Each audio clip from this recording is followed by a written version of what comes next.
Muy buenas amigos, hermanos, bendiciones. Bienvenido una vez más a su canal Palabra de Vida en la Crisis.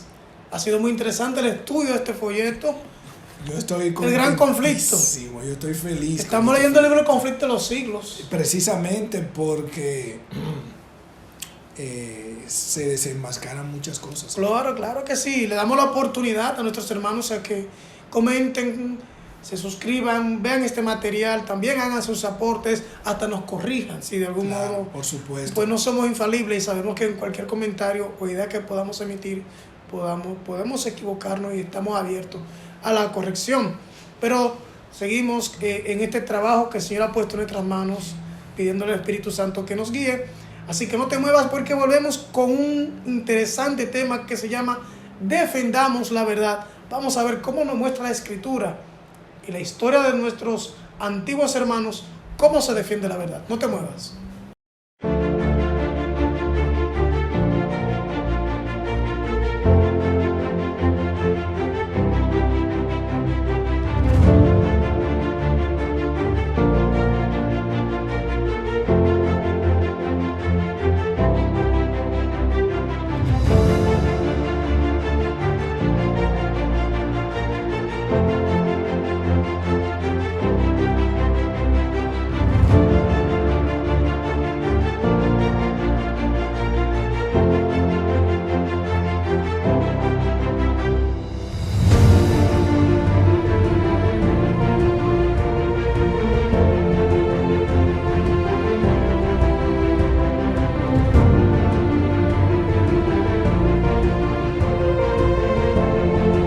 Aquí estamos y vamos a compartir otra vez. Gracias a Dios que me ha provisto de mi hermano Carlos Butén en esta ocasión para compartir estos temas tan interesantes. Él me decía, me gustaría cómo compartir también este material. El Señor en su providencia nos juntó para que trabajáramos este tema que tiene que ver con el conflicto, el gran conflicto entre el bien y el mal. Pero antes de comenzar a estudiar la palabra de Dios, te pedimos por favor que ores con nosotros. Oremos.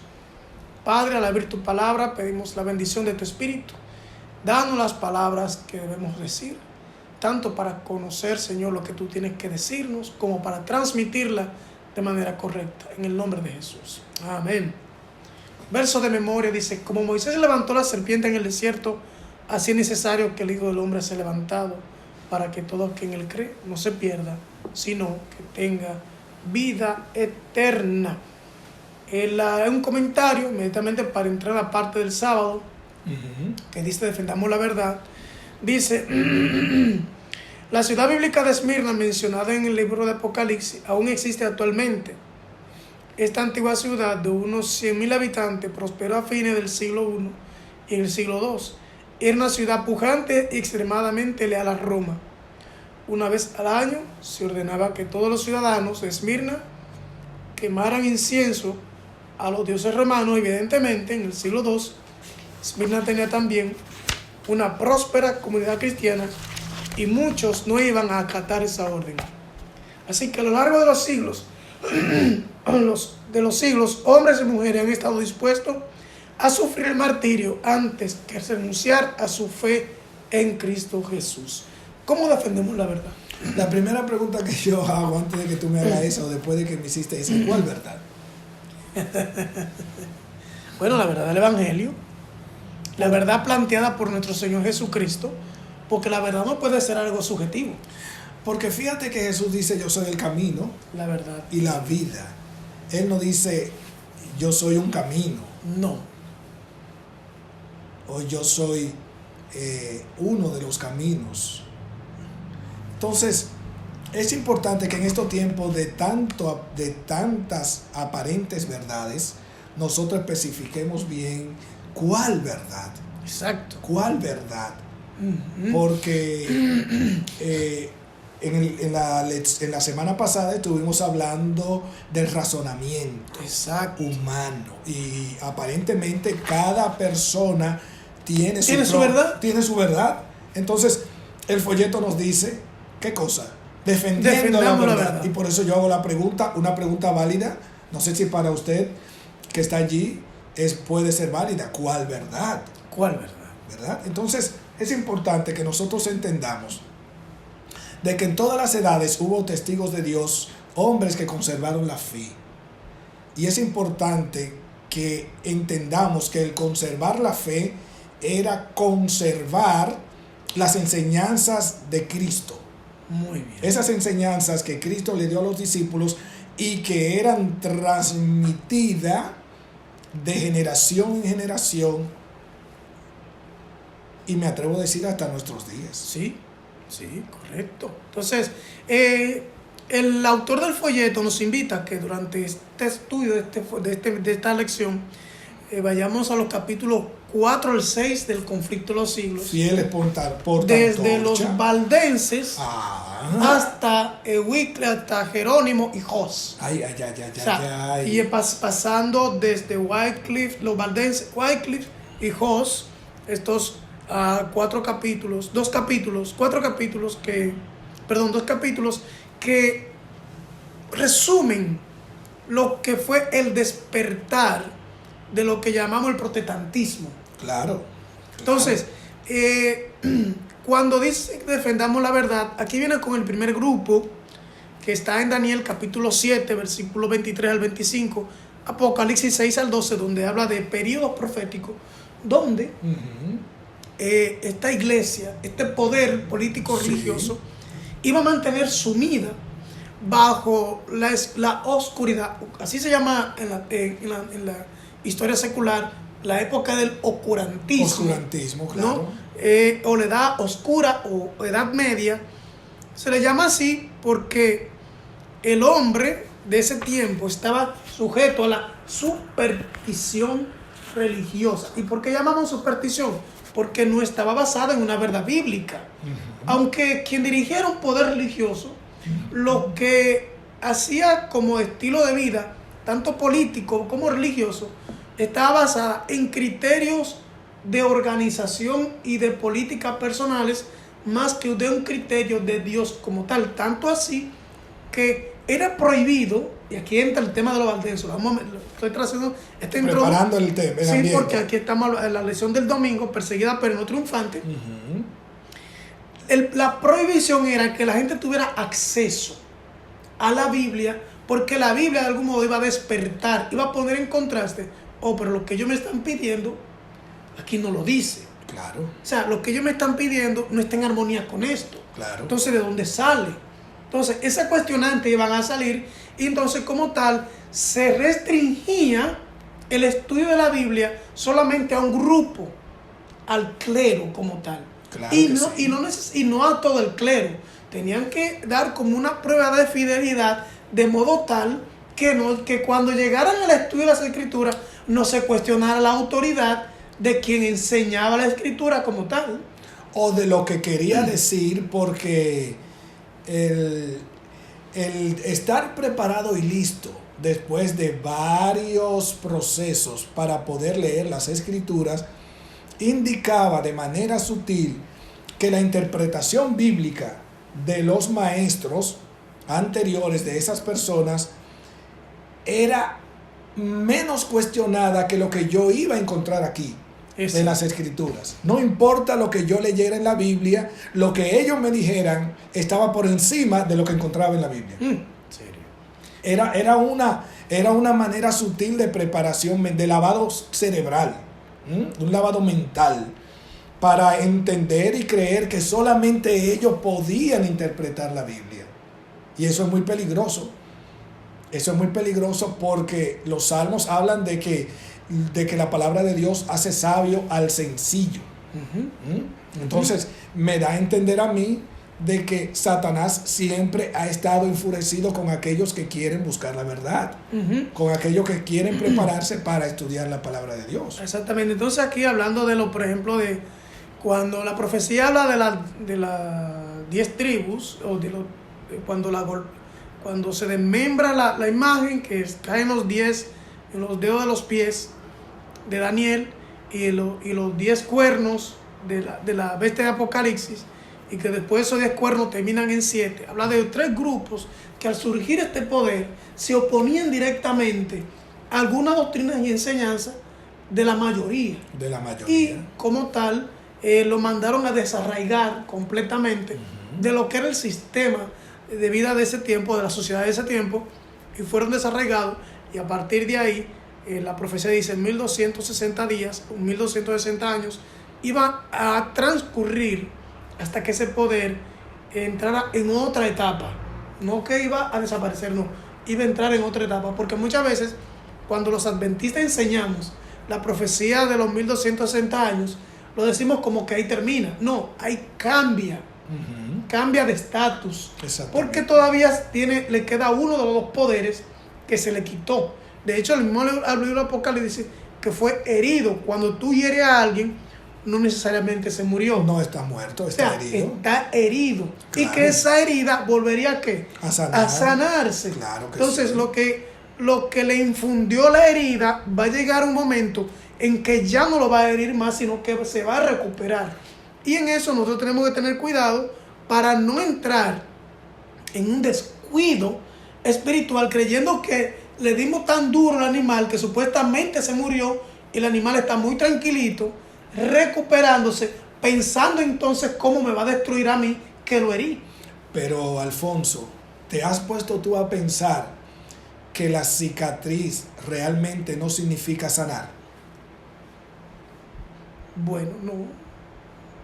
¿Te has puesto tú a pensar que la cicatriz o que la piel, aunque cicatrice, queda la marca? Sí, queda el dolor, sí, el resentimiento. Y una persona puede ser herida y olvidar que fue herido. Y cuando adquiera poder y se sane totalmente, no va a salir en venganza de aquel que lo hirió. O sea, la probabilidad de que sea restaurado todo su poder indica de que va a venir con más furia que lo anterior, con más poder que lo anterior. Y nosotros debemos de estar bien claros con respecto a eso, porque en este tiempo las cosas son totalmente diferentes. Antes, cuando Cristóbal Colón enviaba una carta a los reyes de España, tardaban 2 o 3 meses. Ahora una carta tarda segundos, una orden tarda milésimas de segundo en llegar de un continente a otro para que se ejecute una orden. Así es. Entonces, eso con lo que tiene que ver es esa profecía. El adventismo es un movimiento profético y nosotros no podemos perder esa esencia de que lo que el Señor nos colocó en nosotros es una evidencia profética de lo que somos. O sea, nosotros no somos un pueblo cualquiera ni al azar. Somos un pueblo distinto y por lo tanto no es que vamos a decir, nos vamos a enorgullecer de serlo, pero sí debemos sentir el valor espiritual que nosotros poseemos con referencia a los demás pueblos que nos hace compromisarios de predicarle una verdad que aunque muchos de ellos tienen parte, pero no la tienen toda. Así es. Lunes 22 dice, la luz vence a las tinieblas. Y dice aquí una cita del conflicto de los siglos, dice, en todas las edades hubo testigos de Dios. Usted lo leyó eso al principio. Hombres que conservaron su fe en Cristo como único mediador entre Dios y los hombres, sostuvieron la Biblia como única regla de vida y santificaron el verdadero día de reposo. Aquí hay 2 puntos que quisiera que tratáramos en esta parte de la lección del lunes. La luz vence las tinieblas, dice, conservaron su fe en Cristo como único mediador entre Dios y los hombres. Sabemos que para ese tiempo la verdad sine qua non, claro, por utilizar un término sofisticado, sí, una palabra dominguera, sine qua non, era que había un intercesor entre Dios y los hombres. Y no necesariamente era Cristo. Claro. Era María. Una intercesora. Una intercesora. De hecho, ahí está un credo. ¿No? Y también el mismo sacerdote se constituía en intercesor entre Dios y el hombre, el pontífice de Roma, ¿no? Claro. Entonces, estos hombres que comenzaron a defender la verdad en Cristo sostenían lo que la Biblia decía de quién era realmente el intercesor. Claro. Que es Cristo, o sea, dice el único. No hay más. O sea, los demás pueden ser muy buenas personas y hasta con vidas santas. De eso no hay duda. De eso no hay duda. No, pero no pueden constituirse en salvadores ni intercesores de ninguno, porque cuando tú eres intercesor es porque tú tienes mérito. Es que la intercesión es que tú tienes la autoridad plenipotenciaria de hacer algo. Tú eres el embajador, tú eres el representante. Y por lo tanto, a ti te toca, a ti se te adhieren los poderes de tu superior para que tú hagas en ese lugar lo que él, por asuntos de movilidad, no puede hacer. Correcto. ¿Ves? Entonces, esa fe que por muchos años sostuvieron y que enseñaron los cristianos, tocando el tema así rapidito de los valdenses, era lo que chocaba y contrastaba con las doctrinas de Roma. Y ese asunto de la intercesión era uno de los problemas mayores. ¿Por qué? Porque si yo no vengo donde ti a confesar mis pecados, el sistema se cae. No, de hecho, en eso fue que el movimiento protestante, iniciando con los valdenses, comenzó a minar. Claro. Y por eso ellos tuvieron que irse a las montañas, irse a las catacumbas, a esconderse y desde allí crear estrategias para ver cómo le hacían conocer a la gente el verdadero evangelio, tanto así que para ellos compartir eso tenían que poner en riesgo su vida. Totalmente. O sea, no era un asunto argumentativo lo que ellos iban a tener en la calle. No, es que si lo encontraban a ellos, si sospechaban, le quitaban sus terrenos, todo, le quitaban sus posesiones, lo metían a la cárcel y hasta con sentencia de muerte. Pero Alfonso, fíjate, yo siempre me pregunté ¿por qué los cementerios tienen una pared alrededor?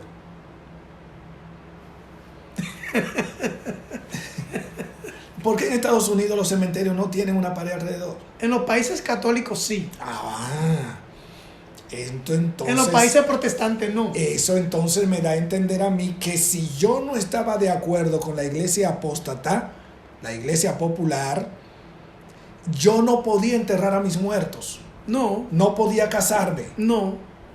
Tú no podías tener vida social religiosa. Y tenía que irme de allí. Me encerraban de una manera tal socialmente que yo debía de mudarme del lugar. Bueno, pues entonces la cosa, entonces nosotros de manera somera, por así decirlo, si así es que se dice, mencionamos los valdenses de manera liviana. No, eso es todo un sistema. Dice, y santificaron el verdadero día de reposo, sino que guardaron también el sábado como día de reposo del Señor. Recordemos que cuando una de las costumbres que adoptó la iglesia cristiana al asociarse con el paganismo es la adoración del día del sol, claro, que se hacía el primer día de la semana, ¿no? Y que luego se le colocaron nombres, claro, porque bíblicamente los días no tienen nombres. El único día que tiene nombre en la Biblia es el sábado. Los demás tienen primer día, segundo día, tercer día, cuarto día. Claro, luego del paganismo, a los días de la semana se le ponen nombre en adoración a las deidades que ellos también tenían. Por eso el calendario nuestro se llama calendario gregoriano, porque es en honor a Gregorio, un santo de la Iglesia Católica también, y que también fue un gran dirigente civil, que también influyó de manera poderosa en la conformación de las costumbres que nosotros tenemos. Fíjate que aquí en el Conflicto de los Siglos, en la página 62, en el capítulo 4, Fieles porta antorcha, habla de que entre las causas principales que motivaron la separación entre la verdadera iglesia y Roma, se contaba el odio de esta hacia el sábado bíblico. Como se había predicho en la profecía, el poder papal echó por tierra la verdad, la ley de Dios fue pisoteada, mientras que las tradiciones y la costumbre de los hombres eran ensalzadas. ¿Serio? Entonces los valdenses, que eran fieles porta antorcha, necesitaban adorar a Dios de acuerdo a los dictados ¿de qué? de su conciencia. Ujú. Porque, y conoceréis la verdad, Y la San verdad Juan os hará 8:32, y la verdad os hará libre. Sin embargo, cuando tú te sometes a un sistema religioso, el sistema religioso quiere que tú pienses como él, haga lo que él dice, actúe como él dice y pienses como él dice. Así Sin es. embargo, Dios nos da la libertad, y aquí, en este tema, en este punto, los valdenses no estuvieron de acuerdo y no negociaron, entendieron que el sábado no era negociable. Ahí entonces tratamos lo que fue la lección del martes y ese valor permanecer firmes. Y aquí entramos al miércoles, el lucero de la reforma. Espéranos ahí solamente un momentito, hacemos una pausa muy breve, ya volvemos. Voy a ponerle el cargador ahí para que Antes de que sea tarde. ¿No tienes tú un cable para cargar? Desconéctame la computadora, por favor, Alfonso, que ya se llenó. ¿Tú no tienes un cable que la conecte, que la cargue? Casi siempre yo la cargo y ella me da para eso. Lo que pasa es que Ok. esta vez no. No te Yo confíes pensaba mucho. que la tenía cargada. Por eso ando con esa batería por si cualquier cosa. El lucero de la reforma. Interesante. ¿Quién era ese lucero? Yo no me acuerdo, Alfonso, no fue John Wycliffe. Sí, Yo no señor. me acuerdo. Wycliffe, Ah, claro. fue Wycliffe, ok. El hombre que ni los huesos quería de Roma. No. Interesante lo que este señor, se llamó el primer reformador. Y lo interesante es que siempre la hermana White es muy reiterativa en eso. Ujú. Las reformas salen de adentro. Sí, por supuesto, Desde adentro. porque conoce La estructura. y sabe qué columna es la que está mal construida, qué ventana está rota, qué conexión está defectuosa, qué piso tiene filtración, etcétera, etcétera. Entonces, no puede venir un ingeniero a decir que este edificio hay que arreglarlo, no demolerlo. Porque el que reforma no quiere demoler, lo que quiere es arreglar. Correcto, arreglar. Entonces, el asunto de Wycliffe era lo mismo, el tema de la palabra de Dios. Los valdenses, vamos a decir, tuvieron su influencia por su sistema educativo y cómo ellos formaban a sus jóvenes, cómo ellos desarrollaron como una sociedad, propiamente dicho, donde sostuvieron la verdad. Pero aquí el Señor levanta a alguien que ni siquiera tuvo contacto con los valdenses. Puede que haya escuchado la historia y se supiera, vamos a decir, algo de ellos, así de oídas. Él no tuvo contacto, pero un día el Señor a él lo inquietó. Claro. Con respecto al estudio de las Escrituras. Y cuando él comenzó a leer la Biblia y mirar a su alrededor y decir, óyeme, porque hay cosas como que no armonizan. Nosotros decimos ser lo que enseñamos la Biblia, pero hay cosas que nosotros hacemos que no está de acuerdo con la Biblia. Entonces ahí es donde entra el tema de vamos a reformar esto. Claro, esto hay que reformarlo. pero hay una base importante. ¿Cuál? Que él tuvo una educación liberal de que el amor de Jehová es el principio de la sabiduría. O sea, cuando alguien viene con una idea o una propuesta, es porque está viendo algo que la mayoría no está viendo. O sea, a Wycliffe no le salió de la noche a la mañana, sino que la mente de él era una mente totalmente diferente y no sometida a ese sistema donde tú no podías pensar de manera diferente. El mismo Conflicto de los Siglos, en el capítulo 5, el lucero de la Reforma, dice que se distinguió en el colegio por su ferviente piedad, a la vez por un talento notable y profunda erudición. O sea, el muchacho, el joven, el hombre, tenía un alto nivel mental. Y por eso él dijo, espérate, aquí hay algo que puede arreglarse, ¿no? O sea, aquí viene una cuestionante para nosotros, y es que nosotros la religión tiene un problema, es que la religión no es tolerante. No, es un sistema. La religión no permite que aquellos que ven las cosas desde un punto de vista distinto se desarrollen y crezcan en su medio. No puede.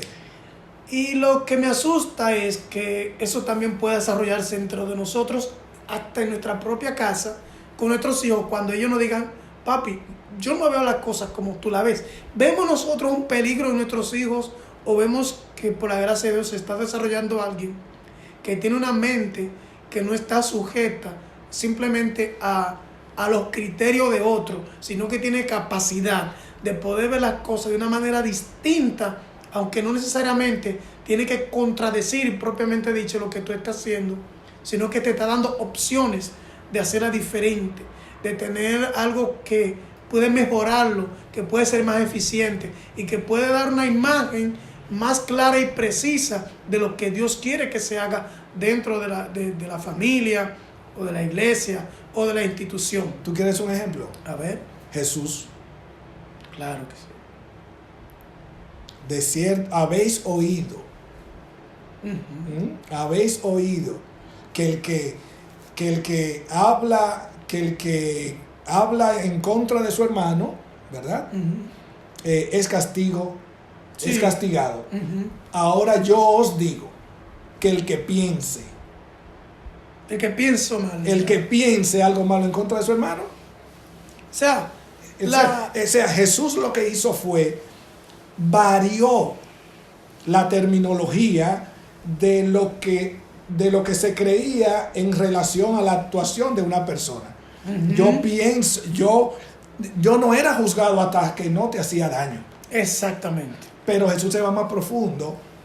Jesús se va al corazón, al pensamiento y dice, Butén, si tú piensas mal en contra de Alfonso, ya tú eres culpable de juicio. Culpable. Entonces, ese es el problema de la religión. La religión no acepta una variante, aunque la misma palabra de Dios dice, y conoceréis la verdad y la verdad os hará libre.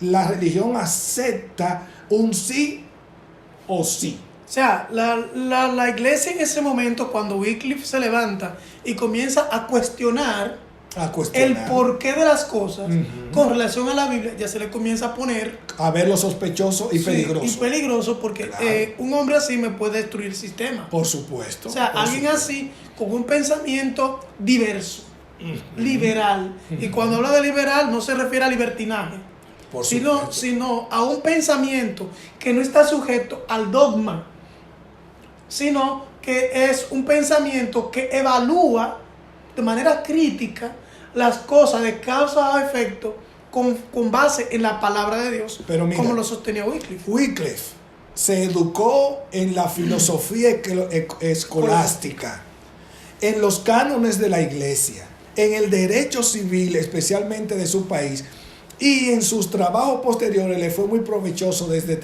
temprana edad. Tenía conocimiento de la filosofía especulativa de su tiempo y pudo exponer los errores en ella. O sea, no era un hermanito de Inglaterra, de por allá de Gales, de un campito que cuidaba ovejitas. Fue un hombre educado. Se preparó. Que la iglesia de ese tiempo pudo haberlo adoptado y decir, este hombre que tiene ese cerebro, vamos a agarrarlo y vamos a educarlo, a enseñarle las cosas que puede ser muy útil. No, lo que hizo la iglesia fue rechazarlo. Rechazarlo, y regularmente al que rechazan, su cerebro se pregunta, ¿por qué me rechazan si yo estoy correcto? Y como decía Martín Lutero, que me imagino que llegaremos allí, es demuéstrenme que estoy equivocado y yo me retrato. Eso fue lo que Wycliffe de algún modo también presentó en su momento y la iglesia lo desterró. Lo desterró. Lo desterró. Para él fue muy doloroso. El hombre hasta se enfermó. Y de verdad, uno con Dios es mayoría. Claro. Ahora, eso hay que entenderlo en lo personal. Porque de ser un doctor, él era un doctor de su tiempo, podríamos decir. Y terminar la forma en que terminó, para alguien puede ser muy traumático. Sí. Y él entender que simplemente estaba poniendo en relieve lo que la palabra de Dios dice, ante quienes tienen que presentársela al pueblo de manera sencilla, porque él también estaba en desacuerdo a que la gente no tuviera la oportunidad de por sí mismo leer las Escrituras. Por supuesto. O sea, ¿por qué? Nosotros también como iglesia, como grupo, como padres, tenemos que dar la oportunidad a los que están, vamos a decir, por debajo de nuestro liderazgo, a que ellos puedan ver las cosas distintas a las que yo la vea. Ahora bien, lo que debe evaluarnos a él y a mí no es nuestro criterio, sino la palabra. Es la palabra a la medida. La que debe trazar la pauta al momento de decidir quién está en lo correcto y quién no lo está. Por supuesto que sí. Y nosotros, tristemente, a veces no tenemos esa apertura. Porque como somos los encumbrados, o como somos los que tenemos la capacidad, fuimos los que estudiamos griego y hebreo, fuimos los que hemos estudiado la Biblia en sus idiomas originales, tenemos el contexto histórico porque hemos estudiado la historia de la iglesia, la sociología de la Biblia, lo hemos estudiado. Entonces, como alguien que de algún modo también, aunque haya estudiado, ahora puede cuestionarme a mí. O sea, realmente nosotros tenemos que tener cuidado porque se puede repetir de manera micro en lo que pasó con Wycliffe, y que Dios de manera en su misericordia va a seguir permitiendo que hombres, mujeres, niños se levanten dentro de las congregaciones, porque tenemos una profecía. Habrá un movimiento de reavivamiento y reforma dentro de la iglesia adventista, por supuesto, promovido por el Espíritu Santo, donde la reforma va a tener que ver con las ideas, con las formas y con los criterios que nosotros hemos tenido de hacer las cosas como iglesia. Sí. Eso va a venir dentro de nosotros. Tiene que llegar obligatoriamente. Y el revivamiento tiene que ver con la vida espiritual del hombre, su consagración, su entrega a Dios y su devoción personal. Esas cosas se van a combinar dentro de nosotros, y yo creo que eso no será para mucho, porque ya nosotros vemos los aires de guerra, las situaciones que están aconteciendo en el mundo, de que muy pronto este movimiento dentro de la iglesia va a suceder. Ojalá nosotros también podamos ser parte de eso, y que el espíritu de la autosuficiencia no nos atrape y nos Sí, derribe. fíjate que con Jesús pasó igual. Jesús a los 12 años estaba discutiendo con los fariseos, con los sacerdotes que tenían, ¿cuántos años? 80 Viejo años. en eso. Exacto, toda su vida en eso, y este muchachito de 12 años estaba discutiendo con él las escrituras, y ellos decían, ¿y dónde estudió? Pero en el deseo de todas las gentes, entre las páginas 58, 63 por allí, los fariseos fueron donde María y le dijeron a María que su hijo tenía tintes disidentes. ¿En serio? Que Jesús era para ellos un disidente porque no estaba de acuerdo al sistema religioso implantado en ese tiempo, y Jesús estaba contradiciendo lo que por tradición ya ellos sabían.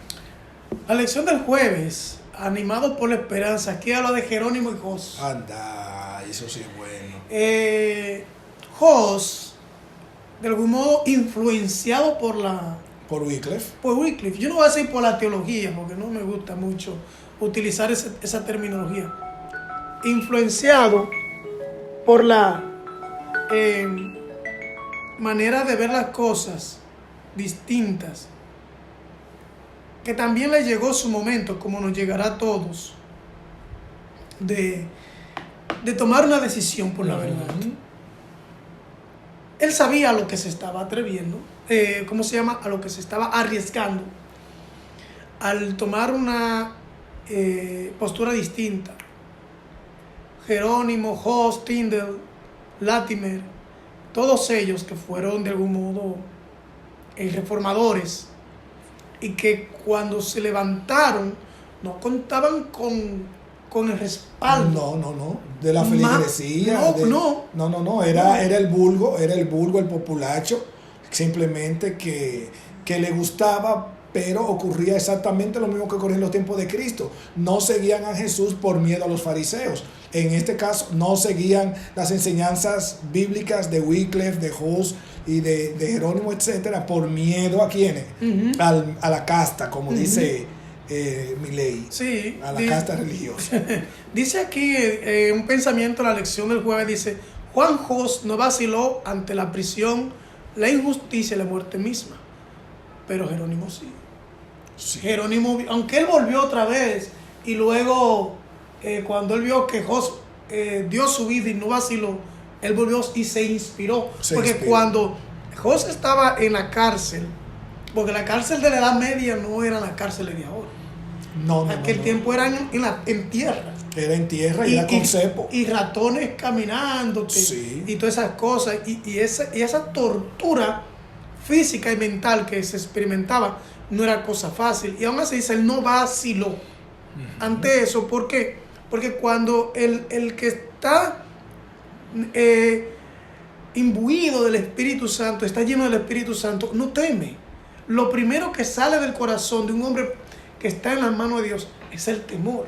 Claro. O sea, y yo creo que lo primero que el pecado colocó en el corazón del hombre fue el miedo. Y la vergüenza. Miedo, culpa y vergüenza. Claro. Porque estas personas eran colocadas como espectáculo al populacho. Sí, y fíjate que volvemos al mismo reglón de Wycliffe. Jos no era un hombre cualquiera, era un catedrático de la universidad, era un hombre distinguido por su conocimiento y por su sabiduría. O sea, que no fue una idea loca que le surgió un día que se comió algo y llegó con esa idea. Simplemente fueron estudios tras estudios, análisis, revisiones constantes. Era un hombre creyente en la iglesia romana, pero dijo, hay un detalle, falta algo. Falta algo y necesitamos arreglarlo.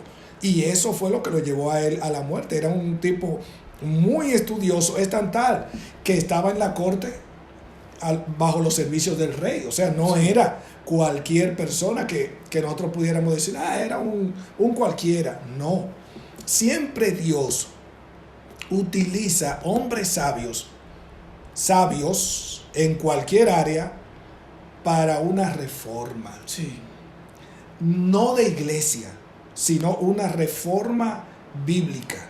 Es decir, el reavivamiento, el levantamiento de los estándares bíblicos, que vuelvan otra vez a ser una bandera. Claro, porque es que Dios no está en desacuerdo con las capacidades que el hombre puede adquirir como herramienta para el crecimiento y el desarrollo del Evangelio. El problema de Dios con el hombre es que la autosuficiencia del hombre en eso, porque tanto Wycliffe como Jos, como Tyndale, como Jerónimo, que puso a temblar a la reina de Inglaterra. Exactamente, entonces todos esos hombres eran hombres capacitados, se ven educados en las escuelas de esos días, habían adquirido el conocimiento de las escrituras, porque en ese tiempo el conocimiento de las escrituras era algo muy notorio. Sí, y exclusivo. Exacto, no, y muy costoso a la vez. Sí. O sea, no cualquiera podía costearse una de esas escuelas donde se iba a ser doctor en teología o abogado en teología, licenciado en teología. Pues, en fin, estos hombres, Dios los utilizó, se dejaron usar por el Espíritu Santo, llevaron la reforma hasta donde ellos pudieron con sus vidas. Pagaron todos ellos con su misma vida el precio del Evangelio, pero cuando iban a quemar a Jos, el que iba a incendiarlo iba por así, no señor, venga por delante, porque si yo tuviera miedo, no estuviera aquí. Claro. O sea, más miedo tenía el que lo iba a incendiar. Por el respeto. El respeto, precisamente. Entonces, realmente nosotros tenemos que pedirle al Señor que nos ayude. Porque muchas veces nosotros sabemos lo que hay que hacer, lo que tenemos que decir, pero el miedo al César a veces nos frena. Sí. El miedo a la excomunión, porque eso era otra cosa. Sí. La excomunión era una serie de dictámenes y epítetos que se le colocaba a ese individuo de manera pública. Que cualquiera... Era una paria de la sociedad prácticamente. Y recuerde el respeto que le tenía el populacho a los líderes religiosos, porque sí, eran para ellos como Dios. Claro. O sea, el que un dirigente religioso, tú tuvieras el favor de él, era algo muy notable. Porque recordemos que en ese tiempo el poder religioso que dominaba el mundo tenía tanto el poder civil como el poder religioso. O sea, no era solamente el tema de la espiritualidad. No. Era la legislación también. También, sí, el peso de la ley. Era el peso de la ley. Claro, O sea, claro. era algo que nosotros todavía no hemos conocido. No. O sea, nosotros tenemos unos cuantos desde 1798 hasta el día de hoy. No sabemos el lo que mundo es. no sabe lo que significa Una presión ser dirigido social, política y religiosa. Exactamente, ser dirigido por un poder o un sistema que tenga tanto el poder civil como el poder religioso para gobernar.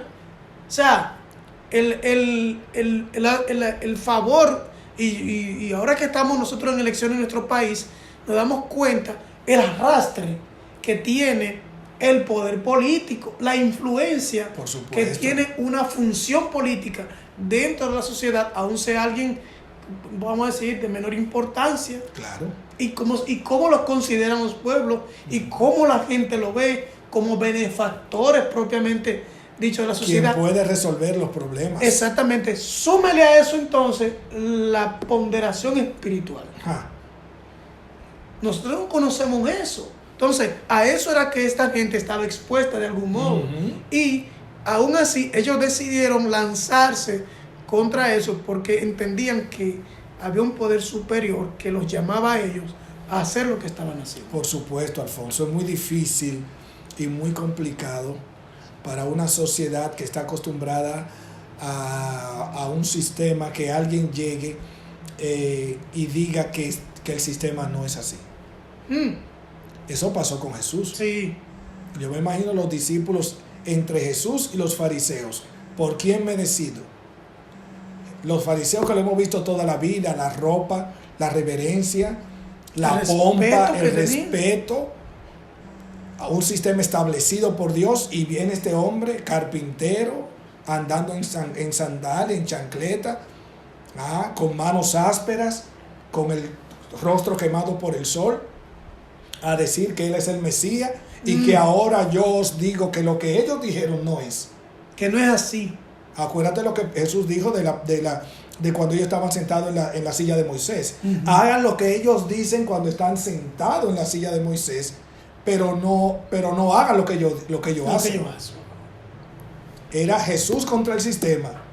Hus, Jerónimo, Latimer y todos ellos contra el sistema. No, se la jugaron, como se dice popularmente. Entonces, nosotros como iglesia en algún momento vamos a tener que jugárnosla también. ¿Tú crees, Alfonso? Sí, claro, vamos a tener que jugárnosla porque las imposiciones civiles que vienen va a demandar también de nosotros una fe capaz de soportar. Entonces debemos de comenzar a prepararnos desde ahora. Sí, el Señor nos dé sabiduría y fuerza y ánimo y edad para ver ese momento, si por su gracia Él así lo considera.